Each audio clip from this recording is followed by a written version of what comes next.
Siemka, ja jestem Adacho i jeśli oglądacie na bieżąco moje filmy, to pewnie nie ominął was ten bardzo ciekawy temat rozmowy z 3 redaktorami Toriyamy. To był wywiad, to nie do końca był wywiad, to był raczej podcast, na co zwrócił uwagę mój kolega Sebastian, któremu bardzo dziękuję za to, że mi tutaj to wytknął. Tak się składa, że pojawiła się w internecie druga część tej rozmowy i jest to ultra ciekawa rozmowa. Dużo opowiadań na temat tego, co działo się za kulisami, jak powstawał Dragon Ball, jak pracowało się z Toriyamą, ale też rzeczy tyczące się chociażby postaci takich jak Cooler albo Dragon Balla GT. I też wydaje mi się, że jeśli śledzicie te sprawy Dragon Ballowe, to nie jest tak, że obiło się to jakoś szczególnie dużym echem w ogóle, bo są sprawy ważne i ważniejsze, a Dragon Ball raczej nie jest aż taką przybijającą się do głównych mediów sprawą, albo w ogóle bym powiedział, że to nie jest coś, co wychodzi poza tę Dragon Ballową bańkę, ale zmierzam do tego, że być może część z was słyszała o tym, co powiedział jeden z byłych redaktorów Toriyamy, czyli Kazuhiko Torishima, o sytuacji, w której Toriyama został powiedziałbym nawet w bardzo brutalny i nieprzyjemny sposób zmuszony do pracy. Jest to coś, co dzisiaj będę wam tutaj przedstawiał. Raczej wcielam się w rolę tłumacza i być może jakiegoś skromnego komentatora, bo jest to rzecz jasna kanał japoński, mówię tutaj o kanale Koso. Kolega Enomis, to nie jest mój kolega, ale mówię tak po prostu w skrócie myślowym, użytkownik Enomis na Twitterze opublikował tłumaczenie tego, za co bardzo dziękuję i również ja tutaj się wcieliłem w rolę skromnego tłumacza, żeby to po prostu na polski wszystko wam przełożyć i chciałem po prostu, żebyście wiedzieli o tym, bo mimo tego, że są to rzeczy, które opowiadają o tym, co było, być może można, jeśli się bardzo chce, jeśli się bardzo wierzy w to, co tutaj panowie Torishima, Kondo i Takeda mówili, można byłoby z tego wyciągnąć jakieś prognozy na przyszłość. No ale tak, chodzi mi o to, że mimo tego, że są to rzeczy, które raczej bazują na wspominkach, to są to rzeczy, które są dla mnie przynajmniej niesamowicie ciekawe. Chciałbym, żebyście też tego posłuchali. Myślę, że dużo z tego będzie można wyciągnąć i też inaczej przez to spojrzeć na pracę Akiry Toriyamy, ale też na samego Akirę Toriyamę i na środowisko, w jakim pracował, bo myślę, że ktoś, kto się trochę interesuje tą japońską animacją, nie mówię tutaj teraz o sobie, bo ja jakoś nie jestem szczególnie w tym temacie tak na co dzień 24/7, ale myślę, że wielu osobom z was obiło się o uszy, jaki jest tam, albo panował przynajmniej tam wyzysk, jeśli chodzi o warunki pracy, że tam była po prostu taka, brzydko mówiąc, kultura zapierdolu i myślę, że te wypowiedzi są tego najlepszym przykładem, także ja się tutaj zamykam, jak będę miał coś do dodania, to będę oczywiście to dodawał, ale chciałbym, żebyście się skupili na tym, co padło w tym wywiadzie, a co Enomis, dziękuję jeszcze raz za to, przetłumaczył i wrzucił na swojego Twittera. W wyjątkowo intensywnym okresie między końcem a początkiem roku Toriyama musiał pracować jednocześnie nad Dragon Ballem i odcinkiem jednorazowym, tak zwanym one-shotem. Niestety magazyn Jump wymagał przesyłania kolorowych rozdziałów z 2 tygodniami wyprzedzenia, zmuszając autorów do pracy nad 2 odcinkami równolegle. W tym czasie Toriyama cierpiał również na zapalenie ścięgien i twierdził, że nie może już dłużej rysować. Yu Kondo, który z nim pracował, zdał sobie sprawę, jak poważna jest sytuacja i postanowił porozmawiać z Torishimą. 3 z nich spotkało się w kawiarni, aby omówić możliwość zmiany harmonogramu lub odwołania jednego z 2 projektów. Podczas spotkania Torishima, w pełni świadomy trudności, podał Toriyamie ołówek i poprosił go, aby ten napisał swoje imię. Kiedy Toriyamie udało się to zrobić, Torishima odpowiedział: "Widzisz, potrafisz rysować", stawiając go w trudnej pozycji, gdyby ten chciał dalej odmawiać. Pomimo swojej frustracji Toriyama przyjął uwagę i ukończył obie prace na czas. Torishima komentuje, że wtedy dla niego to była głównie kwestia psychologiczna. Gdyby Toriyama nie był w stanie napisać swojego imienia, redaktor był gotowy się poddać i powiedzieć Kondo, żeby ten też odpuścił. To było ryzyko, ale finalnie zadziałało i przyniosło zaskakujące rozwiązanie. To jest ten fragment wywiadu, który wydaje mi się, że przebił się może nie najbardziej, bo jest jeszcze jeden tyczący się wkładu Akiry Toriyamy w nowe media Dragon Ballowe, który trochę nie został dobrze zinterpretowany, który został przez, z tego co widziałem, francuskie społeczeństwo trochę podłapany i do tego sobie przejdziemy zaraz, ale nie uważacie, że jest to bardzo nie w porządku? Sam fakt dziwi mnie, że Torishima, który jest uczestnikiem tej rozmowy, opowiada o tym w taki sposób, może nie jakby się chwalił, ale jakby opowiadał taką anegdotkę, w której nie widzi nic złego. Malutka mi wyszła na kolanka. To nie jest tak, że nawet to Toriyama powiedział o tej sytuacji, że moglibyśmy jacyś wielcy przeciwnicy Toriyamy, o ile jacyś tacy są, mogliby złośliwie powiedzieć, że pewnie przesadzał i że pewnie to nie było tak źle. Ale tutaj mamy Torishimę, który mówi tę historię z własnej perspektywy i jest świadomy tego, że Toriyama cierpiał na zapalenie ścięgien, nie był w stanie pracować, miał dosłownie zapierdol, bo musiał robić zwykły rozdział plus jeszcze rozdział specjalny, goniły go terminy, ból sprawiała mu prawdopodobnie praca, a ten w taki bardzo cyniczny sposób po prostu kazał mu napisać swoje imię i kiedy okazało się, że Toriyama jest się w stanie podpisać, to było dla Torishimy sygnał, że może dalej pracować. I to nawet on nie był już redaktorem Toriyamy, bo tak naprawdę Torishima był byłym redaktorem Toriyamy w tamtym momencie, obecnym redaktorem był Yu Kondo. I jest w tej całej rozmowie sporo takich fragmentów, w których można byłoby zarzucać Toriyamie, że czasami mu się nie chciało, chociaż i tak zawsze był punktualny, albo sposób, w jaki pracował, ale myślę, że często tak jest, że geniusze pracują w bardzo dziwny sposób. Trochę niezrozumiały dla osób z zewnątrz. Bardzo trudno jest pracować z takimi osobami, no, nie ma co ukrywać. Toriyama był genialnym mangaką, więc może jest w tym trochę prawdy. Tak czy siak, idziemy dalej do innego tematu. Toriyama miał jasne porozumienie z Torishimą. Jeśli kiedykolwiek nie dotrzyma choć jednego terminu, będzie zmuszony do przeprowadzki do Tokio. Tak bardzo nienawidził tego pomysłu, że ustanowił sobie osobistą zasadę, że nigdy się nie spóźni. Torishima początkowo zasugerował przeprowadzkę, aby ułatwić przebieg pracy, szczególnie w epoce, gdy nie istniały nawet faksy. Aby zbierać scenariusze i strony manuskryptów, musiał osobiście jeździć do Hanedy 2 razy w tygodniu. Kiedy w redakcji zaczęto używać faksów, Toriyama odmówił zainstalowania jednego z nich przez całe 2 lata. Gdyby używał faksu, nie mógłby już wymyślać wymówek, bo byłby zmuszony do natychmiastowego wysyłania swojej pracy, nawet jeśli nie byłaby ona jeszcze gotowa. Toriyama powiedział, że żeby dotrzymać terminów, czasami przesypiał tylko 6 albo 7 godzin w ciągu całego tygodnia. W pewnym momencie nie mógł nawet rozróżnić kolorów świateł drogowych. Wciąż uparcie odmawiał przeprowadzki, mówiąc, że nie może mieszkać w miejscu bez widocznego horyzontu. Torishima, zdecydowany, żeby Toriyamy nie zmuszać na siłę, ustalił harmonogram z terminami zaplanowanymi na 2 miesiące wcześniej. Jeśli Toriyama by nie zdążał, planem były zmienić harmonogram pracy i przeprowadzka do Tokio. Później, w okresie, gdy Kondo przejął rolę jego redaktora, pierwszą rzeczą, której zażądał, był zakup faksu przez Toriyamę. Gdy Torishima rządził, jeździł do Nagoi około raz w miesiącu. Kondo z drugiej strony odwiedzał Toriyamę tylko kilka razy w roku, jeżdżąc bezpośrednio do jego domu. Takeda wspomina, że odwiedzał Toriyamę co 2 lub 3 miesiące i Toriyama często mówił mu: naprawdę nie musisz przyjeżdżać. Takeda wyjaśnia, że zawsze uważał, że ważne jest rozmawianie z Toriyamą twarzą w twarz. Z grzeczności przynosił ciasteczka lub słodycze jako prezenty, które żona Toriyamy podawała podczas ich spotkań. Jednak Toriyama rzadko je zjadał, więc Takeda zawsze na końcu zjadał je sam. Żartując powiedział, że może to właśnie z takich sytuacji narodził się pomysł na postać Majin Buu, tego, który zmienia ludzi w słodycze i ich zjada. To akurat była już taka legenda Dragon Ballowa, która istniała od wielu lat, że pan Takeda, czyli ten trzeci edytor Toriyamy, redaktor Toriyamy, to była postać, z której Toriyama zaczerpnął inspirację, jeśli chodzi o stworzenie postaci Majin Buu. Teraz dostaliśmy kilka szczegółów, które myślę, że mogłyby do tej teorii dodać ręce i nogi. Kiedy Kondo zrezygnował ze swojej posady podczas sagi Cella, wciąż wspierał kolejnego redaktora, czyli Takedę, pracując z nimi, wspólnie przeglądając scenariusze prawie do końca sagi. Pierwsze spotkanie Takedy z Toriyamą odbyło się podczas kontroli technicznej automatu do gier Bandai. Kondo powiedział mu, że Toriyama przyjedzie ze wsi i że będzie to idealna okazja, aby ich przedstawić. Spotkali się na dworze w Tokio i wsiedli do wypożyczonego samochodu. Takeda siedział na przednim fotelu pasażera obok kierowcy, podczas gdy Toriyama i Kondo siedzieli z tyłu. Podczas tej podróży do Bandai Toriyama powiedział mu, że zamierza zakończyć Dragon Balla. To jest coś, co słyszeliśmy w pierwszej części tej rozmowy, kiedy tak naprawdę dużo osób jakby uznawało to za coś pewnego, ale nigdy nie padła żadna informacja, jakby potwierdzenie w żadnym wywiadzie, w żadnej wypowiedzi, że Toriyama chciał zakończyć Dragon Balla po sadze Cella. I ostatnio właśnie w pierwszej części tego podcastu Koso Koso padło potwierdzenie, że faktycznie to była prawda, bo ta plotka istniała już od dawien dawna, więc tak jak mówię, część z was, która nie wiedziała, że nie było faktycznie potwierdzenia tego, jakby nie zostało to powiedziane nigdzie przez Toriyamę w żadnej wypowiedzi, to mogła po prostu w to wierzyć i dla nich to nie była żadna nowa informacja, ale myślę, że warto mimo wszystko wiedzieć, czy coś faktycznie zostało powiedziane, czy jest tylko i wyłącznie plotką. Tu się okazało, że plotką to nie było i mamy tutaj kolejne tego potwierdzenie. Kondo wspominam, że kiedy po raz pierwszy dołączył do redakcji Jumpu, naprawdę rozważał odejście. Uznał otoczenie za zbyt sztywne, niemalże wojskowe. Wkrótce po tym został przydzielony do Dragon Balla, bez żadnego przygotowania ani jasnych instrukcji, co robić. Każdego tygodnia po prostu musiał się upewnić, że seria będzie kontynuowana zgodnie z planem i czuł się przez to całkowicie niepotrzebnie.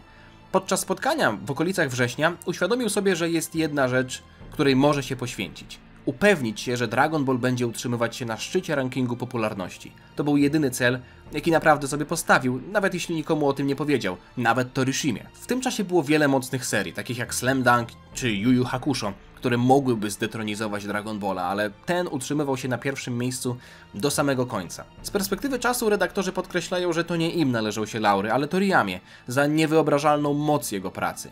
Kiedy Kondo został głównym redaktorem, nie miał nawet czasu, żeby pomyśleć o tym, jak mogliby zareagować czytelnicy. Polegał wyłącznie na instynkcie. Jeśli nie czuł nic negatywnego podczas czytania stron, to wystarczyło. Kondo uważał siebie za pierwszego czytelnika Dragon Balla i oceniał strony na podstawie swojej natychmiastowej reakcji. Gdy otrzymywał faks od Toriyamy, czasami zauważał, że zakończenie wątku nie ma wystarczającej mocy lub że brakuje panelu i zwracał na to uwagę.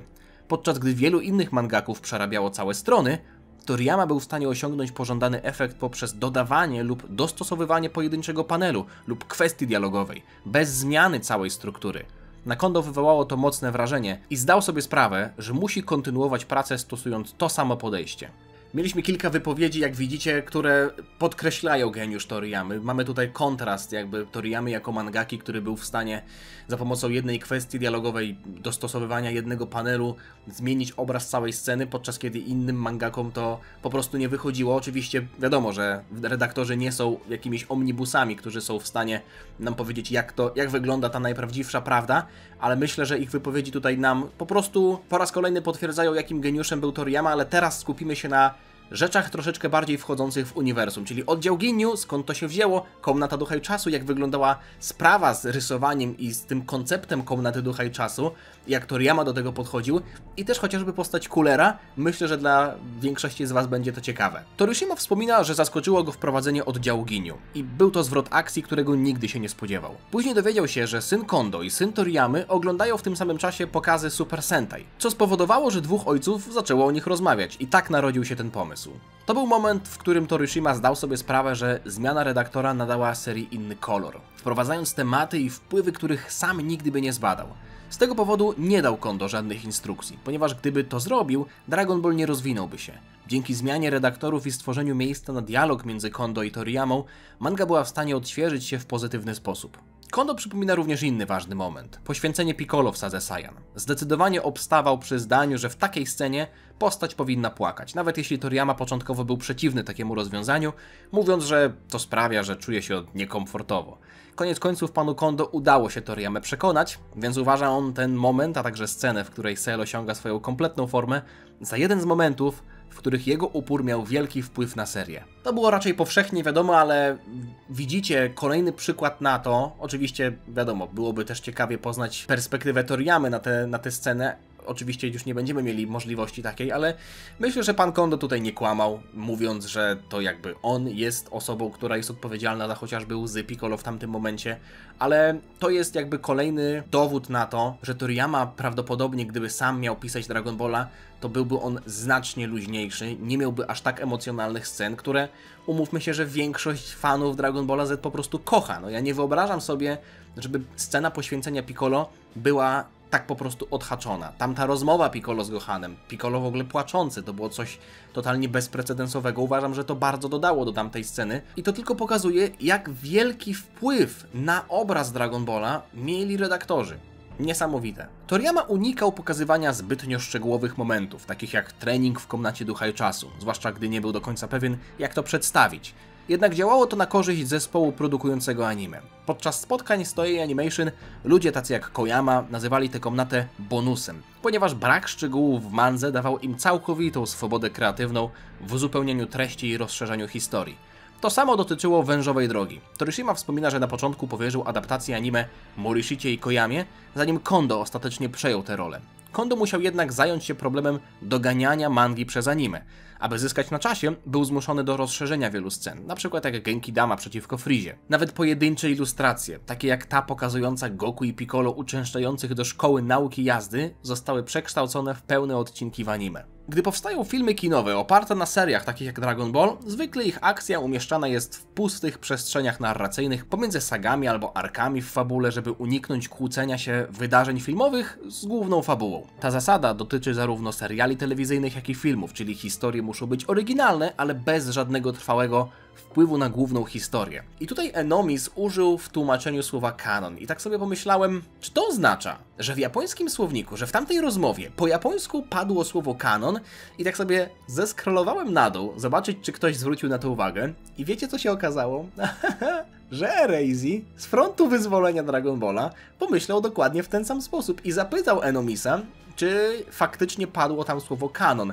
To jest dodatek w tłumaczeniu, to jest powiedzmy coś, co już jest taką wolą właśnie samego Enomisa, który tłumaczył to z japońskiego na angielski. Jeśli chodzi o dokładne tłumaczenie, to padły tam słowa main story, czyli główna historia, dlatego w ten sposób to przetłumaczyłem. Pozdrawiam Eraziego. Nie spodziewałem się, że akurat tą jedną osobą, która zapytała Enomisa o to, będzie Erazi, ale jak sobie o tym pomyślałem, to nie jest to nic dziwnego, że Erazi też o tym pomyślał. Także pozdrawiam jeszcze raz. Kondo mówi, że pracował nad 5 lub 6 filmami, a postać, która najbardziej zbliżyła się do głównej fabuły, jaką pozwolono mu stworzyć, był Cooler, starszy brat Frizy. Ponieważ nie mogli wykorzystać Frizy, który wciąż pełnił aktywną rolę w mandze, poprosili Toriyamę o coś, co go przypomina. Ten się zgodził i wymyślił Coolera. Gdy zapytano go o pochodzenie imienia, Toriyama po prostu odpowiedział Cooler, sugerując, że to jest nazwa oparta o motyw lodówek, chłodziarek. Gdy brakowało mu weny, Toriyama zwykł wymyślać nazwy oparte na luźnych skojarzeniach słownych. Gdy Toriyama kończył rysować stronę, nie przywiązywał się do niej w żaden sposób. Torishima wspomina, że był zszokowany, gdy zobaczył stos oryginalnych rysunków ułożonych na dworze, na parkingu. Przejął się tak bardzo, że wziął je ze sobą, żeby je zachować. Takeda opowiedział podobną historię. Kiedyś widział Toriyamę, jak ten świeżo po przeprowadzce do nowego domu mył swoje auto, a obok stało kilka pudeł. Redaktor zapytał, co jest w środku tych kartonów, na co Toriyama rzucił, a to są oryginalne strony.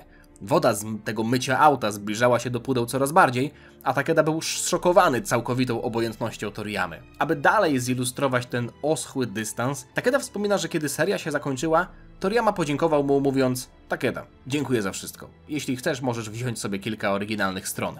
Toriyama tak naprawdę nie wykazywał żadnego przywiązania ani do swoich zakończonych stron, ani do mang innych osób. To mi pachnie właśnie takim przejawem geniusza, takiego szalonego geniusza, który po prostu tworzy w ramach swojej weny i już na to nie patrzy, jakby patrzy do przodu tylko, prawda? Też sobie przypomniałem teraz o Eiichiro Odzie. Ostatnio gdzieś mi wpadło to właśnie do informacji, że Eiichiro Oda, czyli autor mangi One Piece, jest do tej pory jedynym mangaką, nie wiem, z tych większych prawdopodobnie, nie sądzę, że na świecie, który rysuje cały czas fizycznie, na papierze, bo dużo osób, jakby większość mangaków przeniosła się na narzędzia cyfrowe, natomiast z tego co słyszałem, Eiichiro Oda jest jedyną osobą, która do tej pory rysuje na papierze. Podejrzewam, że to też jest właśnie jakiś przejaw takiego specyficznego sposobu pracy, którego zwykły czytelnik nie musi rozumieć. Jakby zwykły pracownik, zwykły szary zjadacz chleba, taki jak ja i wy, pewnie w większości nie są w stanie zrozumieć, ale geniusze rządzą się swoimi prawami, a myślę, że i Eiichiro Odę, i Akira Toriyamę geniuszami jak najbardziej nazwać można. Teraz będzie fragment tyczący się powstawania Dragon Balla GT, który myślę, że nie zdziwi większości z Was, jeśli chodzi o to, co kierowało osobami decyzyjnymi o tym, że Dragon Ball GT powstaje, bo jeśli pamiętacie, Dragon Ball GT praktycznie rozpoczął swoją emisję chwilę po zakończeniu Dragon Balla Z. To nie było tak, że czekaliśmy wiele tygodni czy wiele miesięcy. Z tego co pamiętam, to nawet nie było w ogóle żadnej przerwy, po prostu po zakończeniu Dragon Balla Z pojawił się Dragon Ball GT, przez co właśnie osoby, które oglądały to po prostu z tygodnia na tydzień, uważają do dzisiaj Dragon Balla GT za tę prawdziwą kontynuację Dragon Balla Z, ale jeśli chodzi o to, co kierowało producentami tej serii i jak wyglądało to za kulisami, no myślę, że bardziej osoby takie ideowe,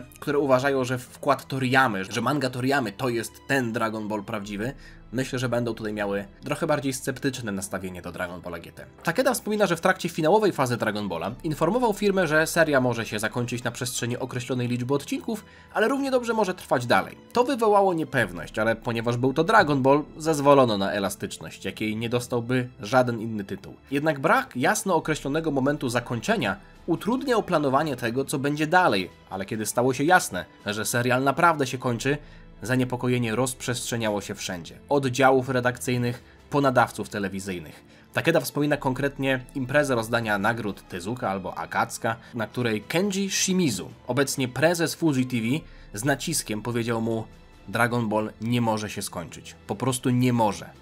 Po długiej dyskusji ta presja doprowadziła do narodzin pomysłu na Dragon Ball GT. Choć zawsze była jakaś luka czasowa między wypuszczaniem mangi i anime, i tak musieli przygotować się z wyprzedzeniem na to, co miało nastąpić później. Więc kiedy Toei zapytało, jak kontynuować serię, odpowiedź brzmiała: GT jest skrótem od Gran Turismo, chociaż z czasem rozszerzyła się plotka, że GT oznacza Gomene Toriyama Sensei, czyli przepraszamy, mistrzu Toriyama. No tylko legenda. Sam Toriyama powiedział coś w stylu: zrobimy historię o podróżach kosmicznych w stylu Gran Turismo i nazwiemy ją GT.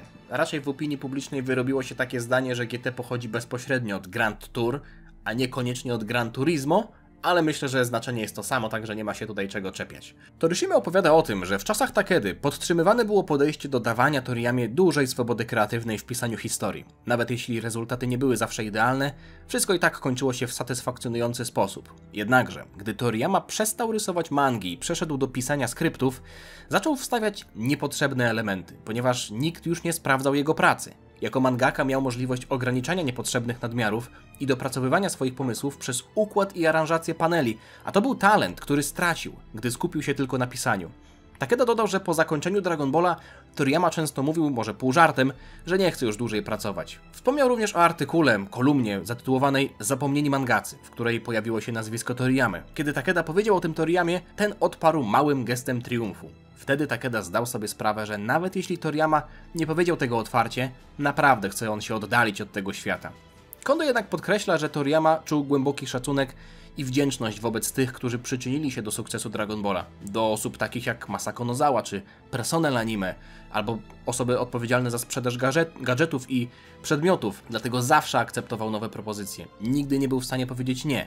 Kondo jest przekonany, że nowe serie anime będą się pojawiać i że pewnego dnia franczyza może zostać całkowicie stworzona na nowo za pośrednictwem tego, co nazwał w cudzysłowie prawdziwym nowym Dragon Ballem. Torishima podsumowuje, że podobną dynamikę można już widzieć w innych seriach obecnie publikowanych w Jumpie. Oczywiście końcówka tej wypowiedzi to jest personalna opinia. Czy będzie jakiś prawdziwy nowy Dragon Ball, który rozpocznie Dragon Ball od samego początku? Po prostu taki reboot Dragon Balla? Nie wiem. Nie sądzę, może na jakieś 50-lecie, ale to i tak by wypadało za 10 lat. Tak czy siak stawiam, że te słowa o tym, że nowe serie anime będą się pojawiać, to jest prawda. Nie wiem w jakiej częstotliwości, ale myślę, że Dragon Ball Daima może zapoczątkować taki trend tworzenia serii, które nie łączą się jakby z tą linią czasową, jeśli tak powiem, tym kontinuum znanym nam z Dragon Balla Super. Jeśli będzie cały czas konflikt na linii Akiyo Yoku i Shueisha i nie będzie można kontynuować mangi, to Akiyo Yoku pewnie będzie produkował filmy albo seriale, które będą opowiadać o właśnie takich lukach czasowych, które będziemy mogli nawet traktować jak kinówki z Dragon Balla Z. Prawda? Na przykład taką z Brolim, albo z Coolerem, albo z Bojackiem, Lordem Slugiem i tak dalej. Mimo wszystko jest tutaj w tej wypowiedzi jeszcze jedna ciekawa sprawa, tycząca się tego pisania skryptów przez Toriyamę. Myślę, że dużo osób zarzuca Toriyamie w kontekście Dragon Ball Daima, że albo nie pamiętał tego, co tworzył wcześniej, albo jakby nie wykorzystywał pełnego potencjału serii, albo że dodawał tam niepotrzebne rzeczy. Generalnie co do fabuły Dragon Ball Daima, przy której wiemy, że Toriyama pracował i którą wiemy, że Toriyama napisał, albo przynajmniej tak nam powiedziano, no jest tam dużo elementów, które mogłyby się tam nie pojawić, albo które zostały po prostu rozwiązane źle, w niesatysfakcjonujący sposób. I ta wypowiedź, zwłaszcza biorąc pod uwagę, że potem co padło w tej rozmowie, że panowie nie widzieli Dragon Balla Daima, więc to nie jest jakby wypowiedź zabarwiona jakąś negatywną emocją, jakąś niechęcią do Dragon Balla Daima, jest tutaj informacja, że Toriyama, kiedy nie rysował mangi, ale kiedy pisał po prostu scenariusze, nie czuć było tego geniuszu. Zostawię was z tym do własnej interpretacji. A teraz idziemy do tego fragmentu tej rozmowy, który wywołał bardzo dużą burzę, ale chcę, żebyście zwrócili uwagę na pierwsze słowa, czyli Takeda dzieli się swoją osobistą opinią. To nie jest fakt potwierdzony, to jest jego osobista opinia, to co mu się wyobraża, to jak myśli, że to wyglądało. Mimo wszystko warto tego posłuchać, ale chcę, żebyście jeszcze raz pamiętali o tym, że to nie jest fakt potwierdzony jakimś dowodem, to jest tylko i wyłącznie opinia i widziałem, że dużo osób jakby bierze to jako potwierdzenie tego, że na przykład Toriyama w ogóle nie pracował przy Dragon Ballu Super i przy tym, co było później, czyli filmy kinowe, jakby ta nowa era, prawda, od 2013 do... Chociaż można byłoby jeszcze podpiąć pod to Special Star Blem z 2008, ale generalnie Dragon Ball Super i wszystko co później. Nie można takiej rzeczy wywnioskować, ale przejdę do meritum. Takeda dzieli się swoją osobistą opinią, uformowaną w wyniku bliskiej obserwacji Toriyamy przez lata. Wierzy on, że gdy Toriyama nabierał przekonania, że nigdy nie stworzy niczego większego niż Dragon Ball, dobrowolnie przestał proponować nowe projekty. Od tego momentu każda nowa inicjatywa związana z serią spotykała się z pasywnym dobra, róbcie co chcecie. Bez entuzjazmu czy bezpośredniego zaangażowania. I tutaj dopisek Enomisa, że panowie nie widzieli Dragon Balla Daima, czyli tej serii, przy której było nam trąbione przy każdej możliwej okazji, że Toriyama jeszcze nigdy od praktycznie wielu lat się tak nie zaangażował w Dragon Balla. Według Takedy Toriyama chciał, aby inni sami prowadzili sprawy, nie oczekując żadnego kreatywnego wkładu od niego. Torishima odnosi się do tej sytuacji z mieszanymi uczuciami, ponieważ to on był tym, który pierwszy rozpoznał potencjał Toriyamy i pomógł zbudować ogromny ekonomiczny system wokół Dragon Balla. Jednak w głębi serca wciąż miał nadzieję, że Toriyama stworzy coś nowego. Wspomina, że był zszokowany, gdy kiedyś zasugerował Toriyamie narysowanie nowej mangi, a Toriyama odpowiedział, że za każdym razem, gdy próbował rysować panele, zaczynał kichać w niekontrolowany sposób. Ale przy innej okazji twierdził, że nie może już pracować, ponieważ zgubił specjalną stalówkę do pióra, której używał do rysowania. To wtedy Torishima zdał sobie sprawę, że już nic nie da się poradzić. Jednak był krótki okres, w którym Toriyama, pobudzony ciekawością dotyczącą nowych technologii, zachwycił się komputerami Apple. Zaczął eksperymentować z cyfrowymi odcieniami ekranu do mangi i, napędzany ekscytacją, rysował po prostu dla przyjemności używania nowego narzędzia. No i osoby, jak już możecie się pewnie domyślić, które albo trochę źle zinterpretowały tę wypowiedź, jakby to tłumaczenie, bo tutaj Enomis jasno zaznaczył na początku, że to była osobista opinia Takedy, nie fakt. Wyciągali wnioski, mówiąc, że to podejście dobra, róbcie co chcecie, towarzyszyło przy wszystkich projektach tej nowej ery Dragon Balla. Tak więc nawet jeśli przy mandze Dragon Ball Super mamy napisane, że historia jest autorstwa Toriyamy, no to oni to interpretowali w taki sposób, że tak naprawdę on się tylko pod tym podpisał, że robił tam po prostu jakieś poprawki, albo nawet nie robił poprawek, tylko róbcie co chcecie. Nie jest to prawda, chociaż nigdy się prawdopodobnie nie dowiemy tego, w jakim stopniu Toriyama wpływał na historię przy Dragon Ballu Super. Wiemy, że to on jest odpowiedzialny za te główne punkty fabuły. Kiedyś Victor Uchida, ten gość z żółtymi kolcami na głowie, mówił, że jeśli chodzi o tworzenie historii, to Toriyama jest tą osobą, która ma najwięcej do powiedzenia. Toyotaro oczywiście dużo dodaje od siebie, a on jako redaktor praktycznie ma moc Yamszy, prawda? Kiedy Goku i Vegeta to byliby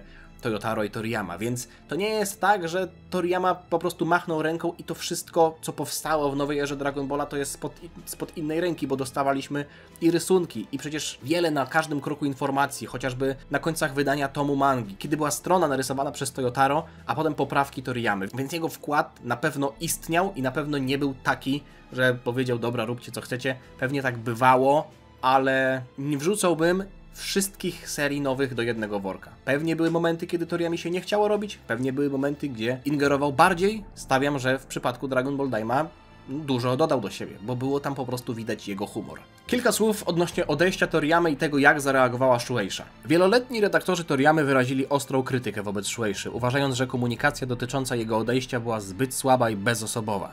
Ponadto po śmierci autora nie odbyło się żadne oficjalne wydarzenie upamiętniające. Jest to decyzja, która mogłaby wpisywać się w jego powściągliwą naturę, ale ich zdaniem wciąż brakowało odpowiedniego przekazu ze strony zespołu redakcyjnego Jumpu, a także publicznego uznania ogromnego wkładu Toriyamy, począwszy od doktora Slumpa, na Dragon Ballu kończąc. Podkreślają, że wystarczyłby nawet symboliczny gest, na przykład wyświetlenie na fasadzie budynku redakcji kultowego obrazu Goku machającego na pożegnanie, lub po prostu stworzenie pewnej przestrzeni, w której fani mogliby oddać hołd i zostawiać swoje wiadomości. W innych krajach odbywały się lub nadal się odbywają publiczne hołdy, są organizowane malowania murali, tworzenie uroczystości, więc redaktorzy pytają, dlaczego nie zrobiono podobnego hołdu dla kogoś tak centralnego w historii mangi. Istnieje obawa, że takie podejście może być kontynuowane w przyszłości przy okazji innych twórców, więc jeśli nawet Toriyama nie otrzymał większego hołdu, co stanie się z mangakami następnych pokoleń? Byli redaktorzy podkreślają, jak intensywna i wyczerpująca jest codzienna praca przy tworzeniu mangi, zwłaszcza pod ciągłą presją terminów. Teraz, gdy nie są już częścią tego systemu, mogą powiedzieć, że kierownicy, którzy nie rozumieją prawdziwego ciężaru tej pracy, powinni podać się do dymisji. Ich zdaniem prawdziwa wartość nie znajduje się w budynkach i liczbach, ale w codziennym poświęceniu redaktorów i ludzi, którzy naprawdę tworzą te dzieła. Wspominają z emocjami chwile spędzone z Toriyamą, cotygodniowe oczekiwanie na strony wysłane faksem, emocje związane z czytaniem każdego nowego rozdziału, niby znanego już wcześniej, ale zawsze pełnego niespodzianek. Były to cenne doświadczenia, które dziś już nie istnieją. W tamtych czasach ludzie uważnie przeglądali magazyn, sprawdzali każdy szczegół, każdy panel, każdą kwestię dialogową. Ten poziom uwagi wydaje się, że zanikł. Tworzenie dzieła jest wyczerpującym, prymitywnym i pełnym bałaganu procesem, ale emocje, gdy widzi się ukończenie pracy i zobaczenie jej wpływu na czytelników, są bezcenne. Na zakończenie przypominają sobie znane powiedzenie: udane dzieło rodzi się tylko wtedy, gdy wszyscy zaangażowani, od najwyższych kierowników po najmłodszych pracowników, żyją i oddychają pracą, dzień i noc. Jeśli choćby jedna osoba pomyśli, że to nie dla mnie, ten sukces nigdy nie nadejdzie. Refleksja powinna być sercem tego, jak naprawdę zarządza się wydawnictwem. Ilustracyjną książkę o tytule Akira Toriyama The World redagował Kondo. który w tym czasie nadzorował cały projekt. Oczywiście poprosił Toriyamę o narysowanie okładki, ale ilustracja, która do niego spłynęła, nie przekonała go. Chociaż była niezwykle szczegółowa, nie pokazywała Goku i nie kojarzyła się na pierwszy rzut oka z Dragon Ballem, przez co nie wytwarzała na tyle dużych emocji, by przyciągnąć uwagę czytelników. Termin się zbliżał, a Kondo konsultował się z Torishimą, który zachęcił go do poproszenia Toriyamy o nowy rysunek, jeśli faktycznie uważa, że ten obecny jest nieodpowiedni. Kondo z niepokojem zadzwonił do Toriyamy i wyjaśnił sytuację. Na początku Toriyama odmówił i bronił swojego wyboru, ale po długiej i w większości cichej rozmowie telefonicznej, trwającej około pół godziny, co według standardów Toriyamy było wiecznością, ten zgodził się na narysowanie nowej okładki. Dzień lub dwa później Toriyama wysłał nie jedną, ale dwie nowe ilustracje, pozostawiając ostateczny wybór Kondo. Był to gest, który wyraźnie przekazywał jego irytację. To będzie jego ostatnie słowo. Kondo poczuł, że po raz pierwszy chyba naprawdę rozzłościł Toriyamę. Oryginalny odrzucony obrazek nie został przeznaczony do publikacji, ale Kondo postanowił i tak umieścić go na ostatniej stronie książki, dodając go ręcznie, ponieważ reszta tomu została już wydrukowana. Z tego powodu Kondo darzy tę książkę specjalną sympatią. Świetny zbiór anegdotek, świetny zbiór wglądów w to, jak pracował Toriyama, jak pracowali redaktorzy, no czasami te brutalne sposoby do zmuszania dosłownie Toriyamy do dalszej pracy. Kilka fajnych słów na temat tego, co pojawiało się w historii. Nawet ten filler tak naprawdę z prawem jazdy to było coś, co narodziło się poprzez jedną pojedynczą ilustrację. Więc w pewnym sensie można powiedzieć, że jest tam zalążek w cudzysłowie kanonu, prawda? Jeśli to jest ilustracja Toriyamy, jeśli coś takiego powstało. Tak czy siak, mówię to z przymrużeniem oka. Mam nadzieję, że Wam się podobało. Jeszcze raz dziękuję i Enomisowi za tłumaczenie i oczywiście odsyłam Was na kanał japoński, więc nie wiem, ktoś z Was umie japoński, ale linki do oryginalnego podcastu na kanale Koso znajdziecie w opisie.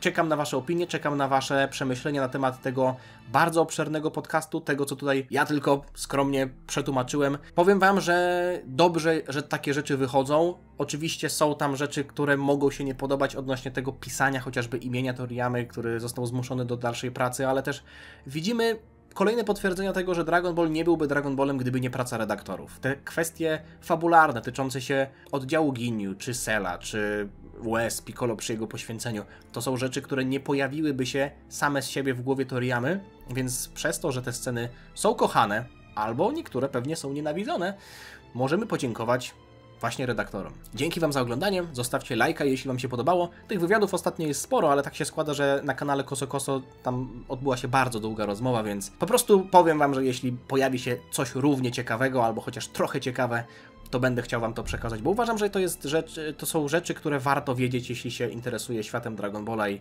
po prostu poszerzają w pewnym sensie świadomość tego, jak Dragon Ball powstawał i są tam rzeczy, które warto mieć w głowie, jeśli się na przykład patrzy na Dragon Ball Daima, czyli to, że Toriyama, nie rysując mangi, tylko pisząc same scenariusze, miał tendencję do tego, żeby czasem wrzucać do historii rzeczy, które nie do końca tam pasowały. Wiadomo, że Toriyama miał dużo swobody przy okazji Dragon Balla Daima, pewnie były osoby, które trochę te prace redagowały, jak to do końca wyglądało, jakie były proporcje, tak jak mówię, się tego prawdopodobnie nie dowiemy, ale czy jest to aż tak istotne? Po prostu warto to wiedzieć i jeszcze raz dziękuję tłumaczom i osobom, które tę rozmowę przeprowadzały za kawał dobrej roboty. Dzięki Wam, widzimy się niebawem, trzymajcie się, na razie, cześć. Dziana.